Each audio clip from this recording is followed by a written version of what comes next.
what comes really as a shocker is in states where the India bloc felt that they're going to perform well or the BJP will not perform are the ones where our exit poll results are showing that the BJP has actually ended up doing well. For example, down south, which is very key to some of the India bloc parties like the DMK and the Congress. The perception which was built up was that the BJP is an outsider party and therefore no one is actually going to end up voting for them. So let's try and break down what could be the possible reasons in case these exit poll numbers hold, and why is it that the India bloc, despite an aggressive campaign, has not been able to perform or form the government. Well, first of all is that there are different strokes, different voices.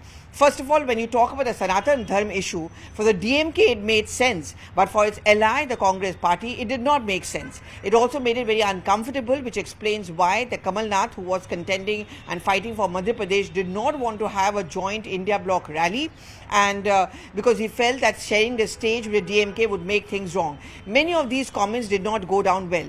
But I think one of the biggest factors could be comments like redistribution of wealth, or Sam Pitroda's comment on an American type of system, and Rahul Gandhi's strong pitch for caste census. It could have left a large number of voters, especially the younger ones, very confused. We are talking about a progressive modern party like the Congress. Why is it now that they're going back on reservation? You're talking about the reservation, the narrative which was built up by the BJP's reservation along religious lines, that could have gained traction with the voters, that in case you vote for the India bloc, you're once again going to have a government which is going to be based on appeasement. That is also one reason why which could have worked against the India bloc. Rahul Gandhi's comment on redistribution of wealth will not work for those who are trying to start startups or those who have started it, the younger ones who feel that what's the point of making this money if we don't get to keep it? Will it be a situation like a communist state where they're going to take away our money? The influence of the left on the Congress party, that could have been one factor of fear among many of the voters who feel they're going to go back to those days. Then, of course, is the unusual alliances. For example, AAP and Congress, they are partners in Delhi, but they are opponents in Punjab. That left the voters very confused.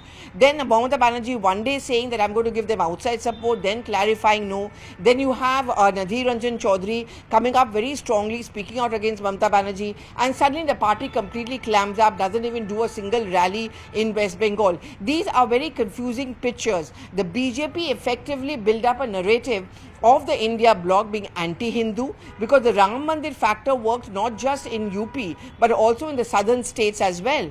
The second thing is the BJP had an alternative. They were providing a future that, if we are going to talk about Viksit Bharat, these are the kind of things we'll do which we could not fulfill in those 10 years. We are going to do it now.